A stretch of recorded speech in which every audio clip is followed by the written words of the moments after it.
할렐루야. 하나님께서 함께 하신 은혜와 은총이 저와 여러분의 인생 가운데 함께하는 귀한 복이 함께할 줄로 믿습니다. 영상을 통해 예배드리시는 그 자리에도 같은 은혜가 흘러갈 줄로 믿습니다. 오늘 말씀의 제목은 나를 따르는 자는 생명의 빛을 얻으리라 입니다. 나를 따르는 자는 생명의 빛을 얻으리라. 복음서 읽기는 요한복음 7장과 8장입니다. 7장부터 이어지는 오늘 본문은 당시의 초막절을 배경으로 하고 있습니다. 많은 무리들이 명절을 지키기 위해서 예루살렘에 몰려들었고 예수님도 그 틈에서 말씀을 가르치셨습니다. 사람들은 이미 예수님을 죽이기로 마음이 모아지고 있는 때였습니다. 그러나 7장 30절에 그들이 예수를 잡고자 하나 손을 대는 자가 없으니 이는 그의 때가 아직 이르지 아니하였음이로라 이야기합니다. 감히 예수님께 손댈 자가 없었다. 이것은 바로 하나님의 때가 이르지 않았기 때문이다 라고 말씀하시지요. 그리고 초막절이 끝날 때쯤하여 계속되는 예수님의 가르침이 이어집니다. 8장 2절에서 예수님께서 성전에 들어오셨고 8장 59절에서 성전에서 나가셨다라고 이야기하지요. 성전 안에 있었던 수많은 무리에게 오늘 말씀을 이어가셨습니다. 12절 말씀에 예수께서 또 말씀하여 이르시되 나는 세상의 빛이니 나를 따르는 자는 어둠에 다니지 아니하고 생명의 빛을 얻으리라. 아멘. 세상의 빛으로 오신 주님에 대해서는 이미 1장에서 어둠 가운데 있던 세상에 빛 되신 예수님 자신이 오셨음을 말씀하셨습니다. 오늘 본문의 배경이 되는 초막절에는 당시에 등불을 켜서 어둑해지는 그 저녁쯤하여 성전 구석구석을 밝히는 의식이 있었습니다. 오늘 말씀에서는 특별한 행사나 의식에 대해서 설명하진 않지만 이러한 상황을 염두에 두셨던 어둠을 밝히는 빛에 대해서 말씀하시는 예수님의 의도를 우리가 알 수가 있습니다. 그리고 오늘 본문에서는 그 빛 대신 주님을 따르는 자, 여기에 주목하고 있습니다. 따르는 자, 단수로 쓰였습니다. 당시의 유대인들은 이방 민족과 자신들은 구별되었다라고 여겼습니다. 특별한 선민의식이 있었습니다.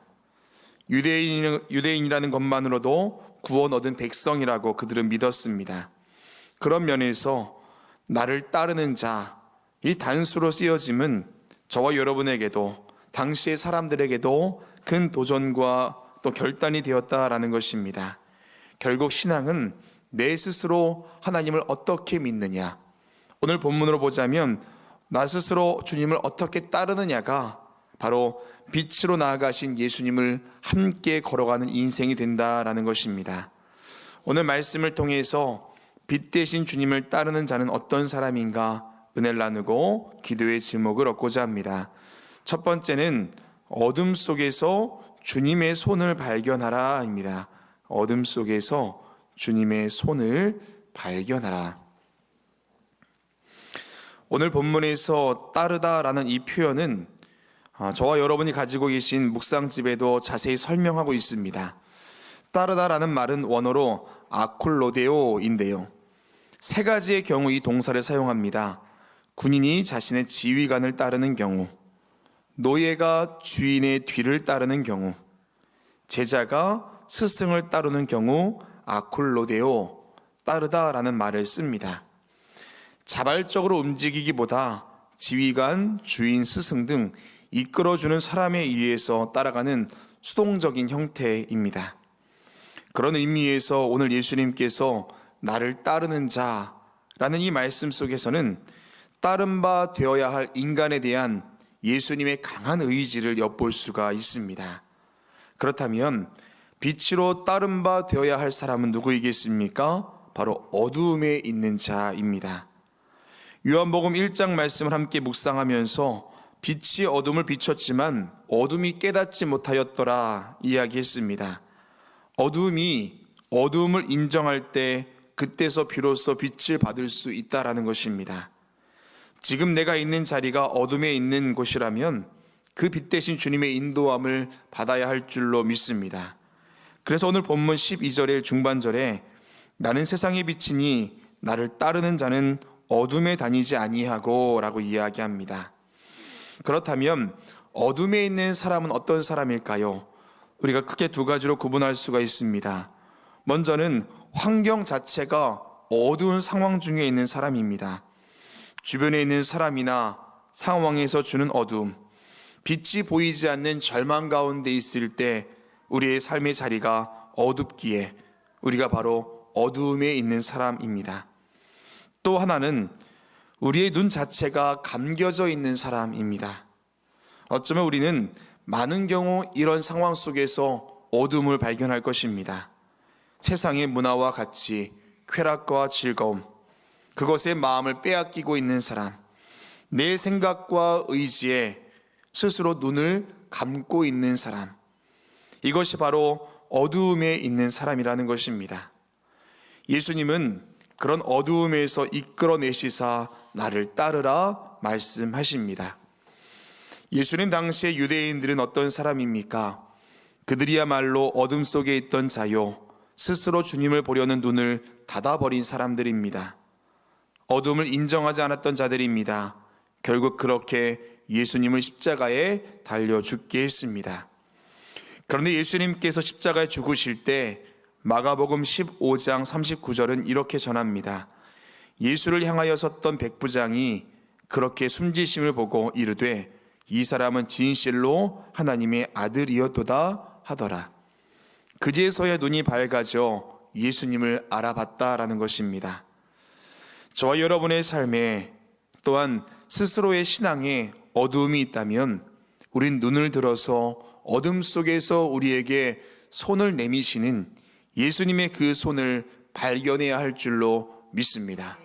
주님은 반드시 우리에게 손을 내밀고 계시고 우리의 눈이 가리워져 우리의 주변이 너무 어두워서 보지 못할 뿐 주님의 손은 여전히 우리를 향하고 있다라는 것입니다. 오늘 이 새벽에 그 주님의 손을 발견하는 저와 여러분 되시기를 주님의 이름으로 축원합니다. 두 번째는 주님의 손을 잡고 따라 나오라입니다. 주님의 손을 잡고 따라 나오라. 누가복음에서 엠마오로 가던 제자들, 예수님을 만나 눈이 밝아졌다라고 성경은 이야기합니다. 이때의 밝아짐이 철저히 주님께서 하신 일이라는 것을 우리가 말씀을 통해 은혜를 나누었습니다. 눈을 멀게 하신 것도 주님이었고 눈을 밝혀주신 것도 주님이었습니다. 철저히 주님의 통제 가운데 하나님의 은혜가 제자들에게 임하였습니다. 성경을 보면 이런 강력한 주님의 임재가 삶에 임하였을 때 놀라운 일이 벌어짐을 볼 수 있습니다. 대표적인 인물이 사도 바울입니다.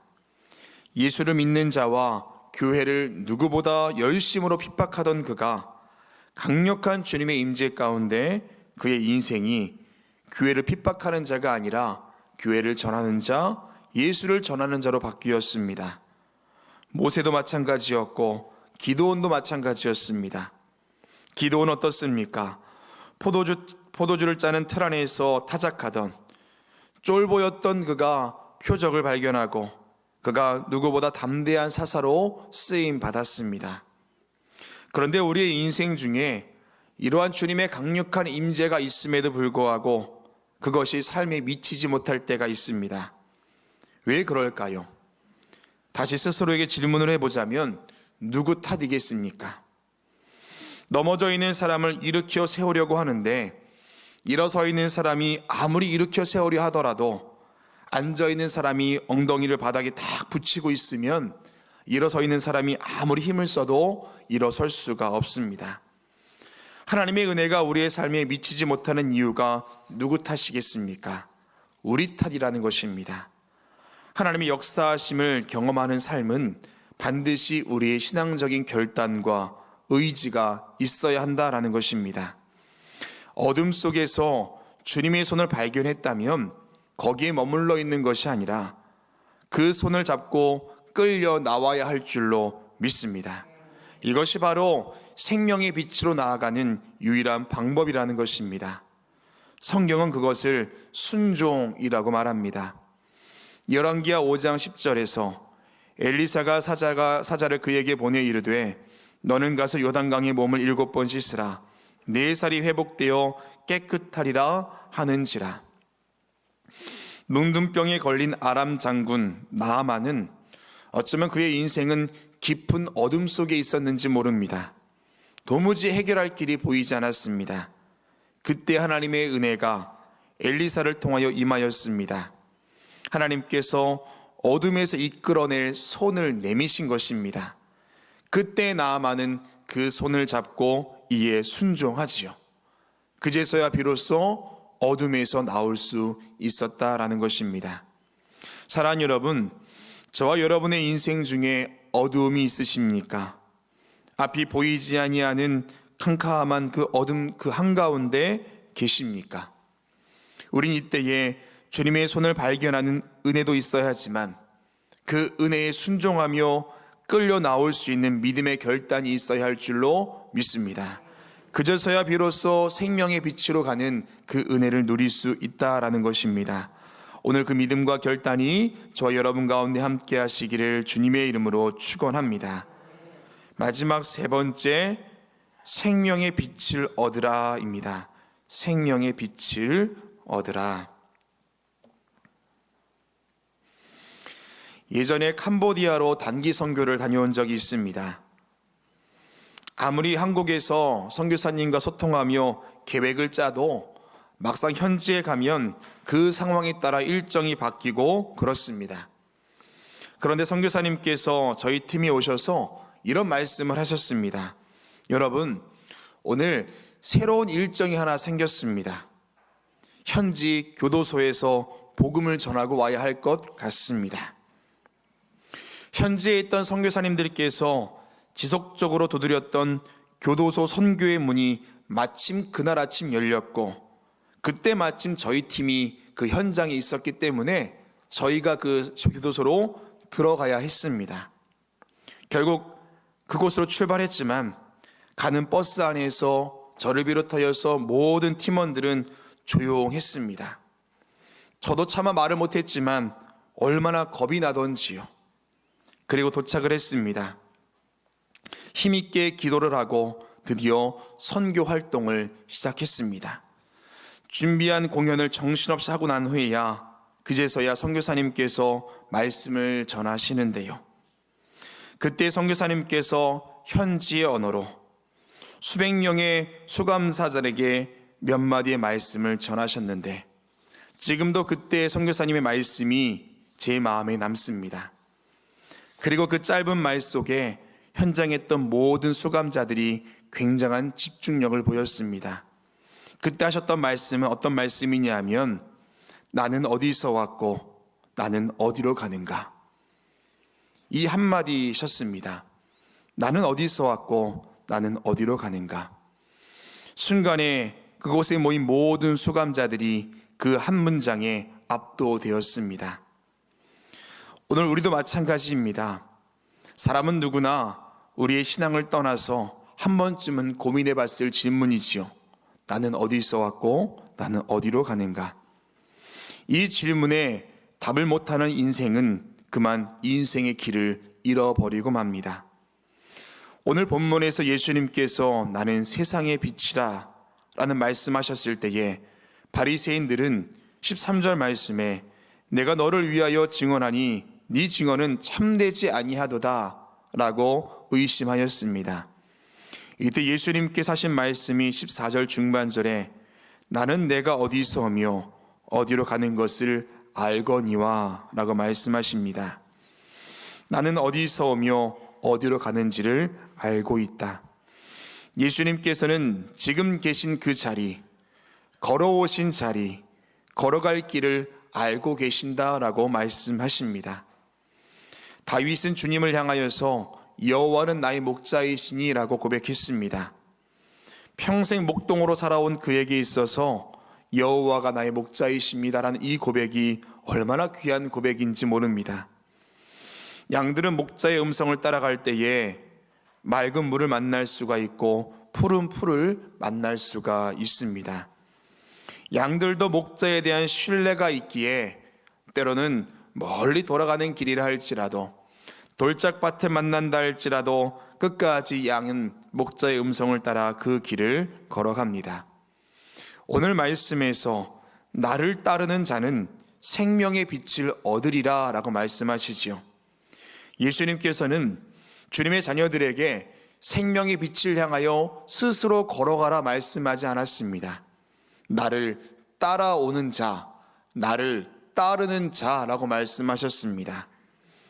자신의 길을 알고 계신 예수님께서 그 길을 먼저 가셨다라는 것입니다. 이스라엘 백성들이 광야를 마치고 돌아왔을 때 신명기 1장에서 그들은 걸어왔던 길에 대해서 이렇게 묵상합니다. 주님께서 우리보다 먼저 가시고, 광야길을 걸어오면서 마치 혼자 걷는 것처럼 느껴지고 주님은 저 멀리 계신 것처럼 느껴졌지만 주님께서 우리보다 먼저 가셨다라고 고백을 하지요. 사랑하는 여러분, 주님께서 우리보다 먼저 가시고 그 길을 아시는 주님께서 저와 여러분을 따르라 말씀하시는 줄로 믿습니다. 그 길을 우리가 걸어가기에 생명의 빛을 얻을 수가 있고 어둠에 다니지 아니하고 생명의 길을 걸을 수 있다라는 것입니다. 오늘 그 은혜가 저와 여러분 가운데 있을 때 생명의 길을 걸어가는, 생명의 빛을 소유한 축복의 삶을 살아가시기를 주님의 이름으로 축원합니다. 기도하겠습니다.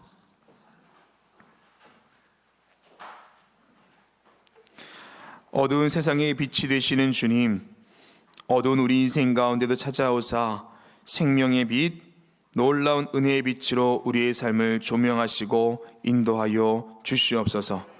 어둠 가운데 있던 우리를 향하여 내미신 주님의 손을 발견하게 하시고 그 주님의 손 붙잡고 어둠에서 나올 수 있는 귀한 축복을 허락하여 주시옵소서.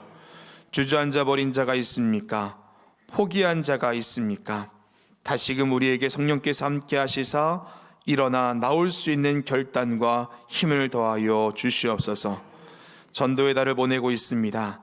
하나님께서 우리에게 그 믿음 더하여 주시사 어둠에 있는 자를 끌어낼 수 있는 순종과 믿음의 결단과 힘을 더하여 주시옵소서. 오늘도 귀한 예물 드린 손길 있습니다.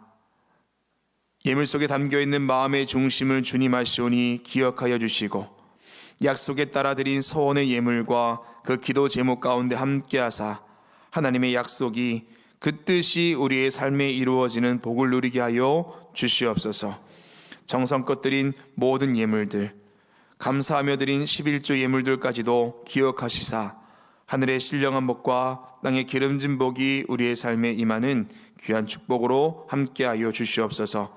영상으로 예배드리는 그 자리도 주님께서 함께하시사 병든 자 치료하시고 마음이 어려운 자 위로하여 주시며 힘과 능력으로 임재하여 주시옵소서. 예수 그리스도의 이름으로 기도합니다. 아멘.